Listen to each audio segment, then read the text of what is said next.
દેવભૂમિ દ્વારકામાં શ્રદ્ધાળુઓ પગપાળા પહોંચ્યા હતા। દ્વારકાધીશના દર્શન કરવા માટે ઉમટ્યા હતા। શ્રદ્ધાળુઓ પગપાળા ચાલીને દ્વારકાધીશ ભગવાનના દર્શન કરવા પહોંચ્યા હતા। હોળી પર્વ પર શ્રદ્ધાળુઓનો દ્વારકામાં ધસારો જોવા મળ્યો હતો।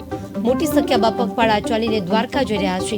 હોળી રવિ ફૂલ ડોળ ઉત્સવ દર્શન કરીને ધન્યતા અનુભવશે। ઠેર ઠેર સેવા કેમ્પ સાથે પદયાત્રાઓની સેવાની ધન્યતા અનુભવી રહ્યા છે। મહત્વનું છે કે લાખોની સંખ્યામાં ભક્તો પગપાળા કરી રહ્યા છે અને પગપાળાની તમામ સુવિધા લોકોને પૂરી પાડવામાં આવી રહી છે। રસ્તામાં તમામ સેવાઓ આપવામાં આવી રહી છે। હોળી પર્વ પર શ્રદ્ધાળુઓ દ્વારકામાં ધસારો જોવા મળ્યો છે, ત્યારે અત્યારથી જ રસ્તા પર ભક્તો નાચગાન કરતા દેખાઈ રહ્યા છે।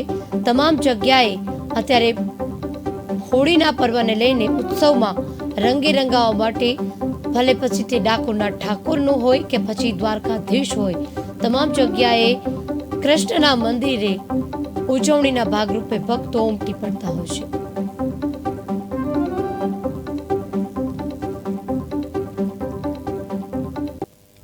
વર્ષથી લોયાથી દ્વારકા પગપાળા સંઘ આશરે 100-150 વ્યક્તિઓને લઈને દર વર્ષે પૂરી શ્રદ્ધા સાથે અમારા ઈષ્ટદેવ ભગવાન શ્રી કૃષ્ણના હોળી ઉત્સવ નિમિત્તે અમે આવી છીએ અને અમે દ્વારકાના ગોમતીજીમાં નય પવિત્ર નદીની અંદર ધન્યતા દર્શન કરી અને ધન્યતા અનુભવીએ છીએ।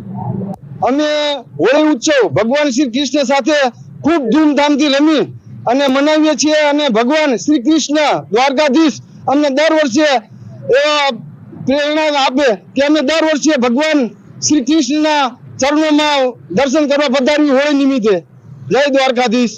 તારાપુરથી અમે લગભગ 10 વર્ષથી અમે દ્વારકાધીશ અમારો 30 થી 35 માણસનો સંઘ અમે લઈને ચાલતા પ્રવાસે અમે આવીએ છીએ કાળિયા ઠાકરના દર્શન કરવા અને અમે લગભગ અમને બહુ ખૂબ જ આનંદ થાય છે અને ત્યાં જઈને અમે પૂનમના દિવસે ભગવાનના રંગે સંગે અમે એના દર્શન કરવી અને એને હોળી મનાવી અને એને ધૂળેટી મનાવી।